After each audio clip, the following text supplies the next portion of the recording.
Hi friends, welcome to my wild life agriculture YouTube channel. Friends, మీరు కనుక ఇప్పటివరకు మన ఛానల్ని సబ్స్క్రైబ్ చేయనట్లయితే దయచేసి ఇప్పుడు సబ్స్క్రైబ్ చేసుకోగలరు. అదేవిధంగా పక్కన ఉన్న కంటెంట్ కూడా ఆన్లో పెట్టండి. వీడియో పెట్టిన వెంటనే మీకు నోటిఫికేషన్ వస్తుంది.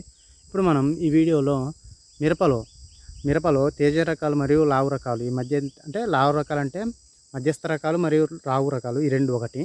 తేజ రకాలు వీటి మధ్య వ్యత్యాసం గురించి తెలుసుకుందాం. అంటే తేజాలు మరియు రావులు ఈ రెండింటి మధ్య డిఫరెన్స్ పెట్టుబడి విషయంలో ఏది ఎక్కువ, ఏది తక్కువ, ఏది బెటరు, దేనిలో ఎక్కువ మైనస్ పాయింట్లు ఉన్నాయి, ఏది ప్లస్ పాయింట్లు ఎక్కువ ఉన్నాయి, రైతుకు మేలు చేసేది ఏది, ఇటువంటి విషయాల గురించి ఈ వీడియోలో మనం ఇప్పుడు చర్చించుకుందాము.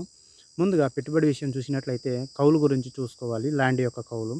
భూమి కొన్ని ప్రాంతాల్లో సాగు విస్తీర్ణం ఈ పంట సాగు విస్తీర్ణం ఎక్కువగా ఉంటే దాని యొక్క కౌలు కూడా ఎక్కువగానే ఉంటుంది. అదేవిధంగా సాగు విస్తీర్ణం అంటే భూమి తక్కువగా ఉండి అక్కడ ఈ పంటని సాగు చేసే రైతులు ఎక్కువగా ఉన్నా కానీ కౌలు యొక్క డిమాండ్ ఎక్కువగానే ఉంటుంది. ఈ లెక్కన మనము నీటి కౌలు మరియు భూమి కౌలు ఈ రెండింటి మధ్య ఇది లావులకైనా కానీ సన్నాలకైనా కానీ ఒకే రకంగా ఉంటుంది. కాబట్టి ఈ రెండింటి మధ్య డిఫరెన్స్ చూసే విషయంలో దీన్ని మనం పరిగణలోకి తీసుకోకూడదు.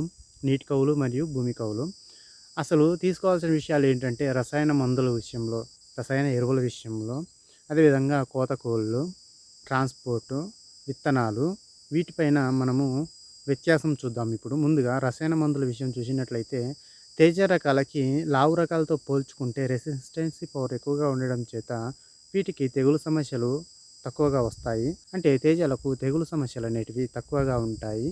లావు రకాలకి పై ముడత కానీ కింది ముడత కానీ వస్తే పోవడం దాదాపుగా అసాధ్యమనే చెప్పాలి.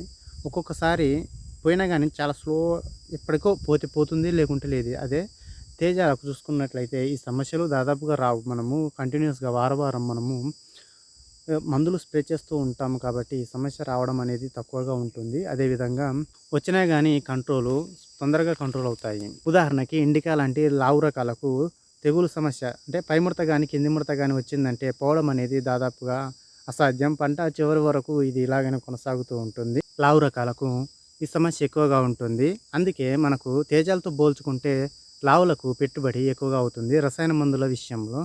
ఇక రెండో విషయము రసాయన ఎరువుల విషయం చూసుకున్నట్లయితే రసాయన ఎరువులు రెండింటికి సమానంగానే అవసరమవుతాయి. కాకపోతే లావులకు అవి సైజు రావాలి కాబట్టి కొద్దిగా ఎక్కువగా అవసరమవుతాయి. తేజాలకు కొద్దిగా తక్కువగా అవసరమవుతాయి ఈ రసాయన ఎరువులు. ఒకసారి లావు విత్తనం మనం ఎంచుకున్నామంటే అది సైజు రాకపోతే అది తక్కువ రేటుకు అమ్ముడుపోతుందని మనందరికీ తెలిసిన విషయమే. అదే తేజాలకు అయితే కొద్దిగా తక్కువ రసాయన ఎరువులు వాడినా కానీ పెద్దగా ఎఫెక్ట్ ఏమి ఉండదు. ఈ లెక్కన చూసుకుంటే రసాయన మందుల విషయంలో కూడా తేజాలకే తక్కువగా పెట్టుబడి అవుతుంది. ఇక విత్తనాల విషయం చూసినట్లయితే విత్తనాలు ఈ రెండింటి మధ్యలో అంటే అటు లావులైనా కానీ ఇటు తేజ రకాలైనా కానీ రెండు పోటాపోటీగానే ఉంటున్నాయి. అంటే తేజ సెగ్మెంట్లో ఏదైనా కానీ ఒక విత్తనం మంచి దిగుబడి ఇచ్చిందన్న ఒక హైప్ వచ్చిందంటే ఆ విత్తనానికి అది 10,000 పైనే ట్రేడ్ అవుతూ ఉంటుంది ఆ విత్తన రకము మార్కెట్లో. అట్లనే లావు రకాలలో కూడా ఏదైనా కానీ మంచి ఫలితం కనబర్చిన విత్తన రకం అని ఒక హైప్ని క్రియేట్ చేయడం ద్వారా ఇవి కూడా ఎక్కువ రేటుకే అమ్ముడుపోవడం అనేది జరుగుతుంది. విత్తనాల విషయం చూసుకున్నట్లయితే ఈ రెండింటికి పొట్టపోటీగానే ఉంటుంది. ఒకటి ఎక్కువ ఒకటి తక్కువగానే అని ఏమి ఉండదు. వీటి మధ్య కంపారిజన్ విత్తనాల విషయంలో రెండు సమానంగానే ఉంటాయి. ఇక తదుపరి విషయం కోతకోళ్ళ విషయం చూసుకున్నట్లయితే కోతకోళ్ళు తేజాలకు ఎక్కువగా అవసరమవుతూ ఉంటాయి. తేజాన్ని ఎక్కువసార్లు తెంపడం ద్వారా మరియు తేజాలు సైజు తక్కువగా ఉండడం ద్వారా కోతకూళ్ళు అనేటివి ఎక్కువగా అవసరమవుతూ ఉంటాయి. అదే లావు రకాలకు చూసుకున్నట్లయితే కోతకూళ్ళు చాలా తక్కువగా అవసరమవుతాయి. ఎక్కువసార్లు తెంపినా కానీ తేజాల కంటే కొంచెం తక్కువ సార్లు తెంపడం అనేది 3 కోతలు గట్టిగా అయితే 4 కోతలకు మించి అయితే లావు రకాలు అనేటివి తెగవు. అదే తేజాన్ని చూసుకున్నట్లయితే మనం కంటిన్యూస్గా తెంపుతూనే ఉండాలి కోతలు. ఈ విధంగా ఒక కోతకోళ్ళ విషయంలో కంపారిజన్ ఈ రెండింటి మధ్య కోతకోళ్ళకు తేజాలకి ఎక్కువ పెట్టుబడి అవుతూ ఉంటుంది. ఇక ట్రాన్స్పోర్ట్ విషయం చూసుకున్నట్లయితే ట్రాన్స్పోర్ట్ రెండింటికి సమానంగానే ఉంటుంది. యాజ్ ఇట్ ఈస్గా మార్కెట్కి చేరే వరకు ప్రాంతాన్ని బట్టి ఉంటుంది. దీన్ని మనం పరిగణలోకి తీసుకోకూడదు ట్రాన్స్పోర్ట్ని. ఇక లాస్ట్ పాయింట్ ఈ రెండింటి మధ్య కంపారిజన్లో ధరలు మార్కెట్లో తేజాలకు ఏ విధమైన ధర పడుతుంది, లావులకు ఏ విధమైన ధర పడుతుంది చూసుకున్నట్లయితే మనము తేజాలకు ధర అనేది కంటిన్యూస్గా అంటే కొంచెం పెరుగుతూ ఉంటుంది. ఒకవేళ తగ్గాలనుకుంటే కొద్దిగా తగ్గుతూ ఉంటుంది కానీ ఒకేసారిగా పైకి పోవడం, ఒకేసారిగా కిందికి రావడం అనేది పెద్దగా అంటే తేజాలకు ధరలు కొద్దిగా నిలకడగా పూర్తి స్థాయిలో నిలకడగా లేకున్నా కానీ కొంచెం స్టేబుల్‌గా ఉండడానికి అవకాశం ఉంటుంది. అదే లావు రకాలు చూసుకున్నట్లయితే ఒక్కసారిగా 60,000కు పోవడం లేదా 6,000కు పడిపోవడం ఈ విధంగా జరుగుతూ ఉంటుంది. లావుల విషయంలో చూసుకున్నట్లయితే.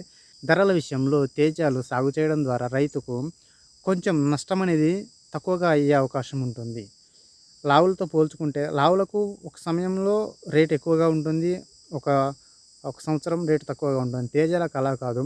కొంచెం స్టేబుల్‌గా ఉంటుంది రేటు. పెరిగినా కొంచెమే పెరుగుతుంది. తగ్గినా కొంచెమే తగ్గుతుంది. అంతేగాని ఒక్కసారిగా 6,000కు ఒక్కసారిగా 60,000కు ఇలా up and down high volatility తోటి ఉండవు వీటి యొక్క ధరలు. రైతు మిత్రులకు వీటి మధ్య కంపారిజేషన్ మీకు అర్థమయ్యే ఉంటుంది.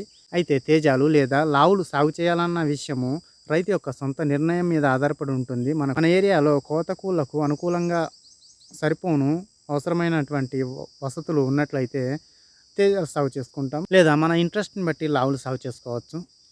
Okay friends, thank you for watching this video. Thank you.